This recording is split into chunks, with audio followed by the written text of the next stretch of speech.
Mavs Gillis here with John Kennedy, the President and Commissioner of the NBL Canada. Not president, just the Commissioner. Just the Commissioner. So, big announcement here. It's going to be the All-Star game in Halifax this spring. What was the selection criteria to bring the game here?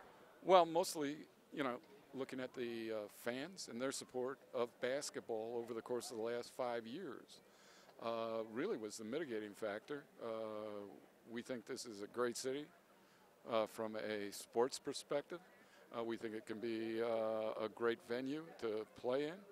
And we think that we have a lot of upside potential to make our game and our league,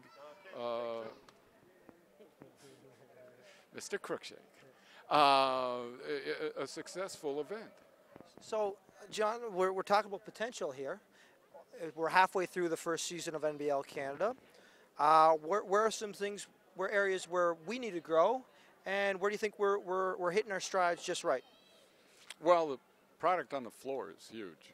I mean, if you look at it, the product on the floor is as good or better than you see anywhere. All right?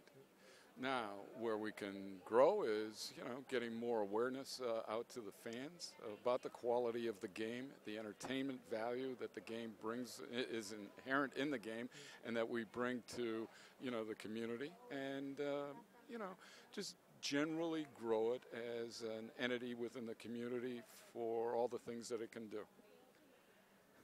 Me and Vince with the sports stream, we talked once about how we want to see the Canadian flags on the back of the player's jersey for some Canadian content. Is this something we can get done? Hey, you're talking to a fellow Canadian, and there's no question that, it's something that we'll work on, certainly, and it'll eventually get done. Is it going to happen overnight? No. But we've got a little surprise, another surprise up our sleeve with respect to the All-Star game that I think you're going to be pleased with and about when you hear it. Would it be just the Halifax basketball community or the Canadian basketball community happy with this? I think it's going to be a little of both. We're talking now, we have 7 teams. You were quoted maybe saying that you want to go into some more smaller locations in Ontario. Is that correct? Well, when you say smaller, like not Toronto, they've got a strong basketball franchise there. But, yeah, there are a lot of similar-sized cities to Halifax that we would look to expand to, only because of the logistics involved from a travel point of view. Now, the NBL from many years ago, we're talking early 90s, they had teams out west. Is that an area where NBL Canada is currently looking for? Sometime down the road, yeah. We have to solidify our present expansion. I think Ontario is key.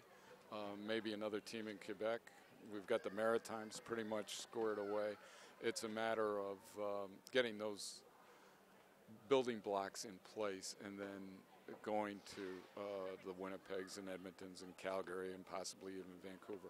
You got to look at the travel costs involved with teams, and from that point of view, it's somewhat prohibitive to travel back and forth across the country in this day and age with the expense of airfare and hotel and per diem and all the other things that go into putting a team on the floor. So we have to be very judicious about how we look at those sort of things. And the final question I'll ask you, the expansion of Canadian teams, is there a possibility we'll see the expansion of Canadian talent, maybe 3, maybe 4 Canadians on the roster in future? I have a one-word answer for you, definitely.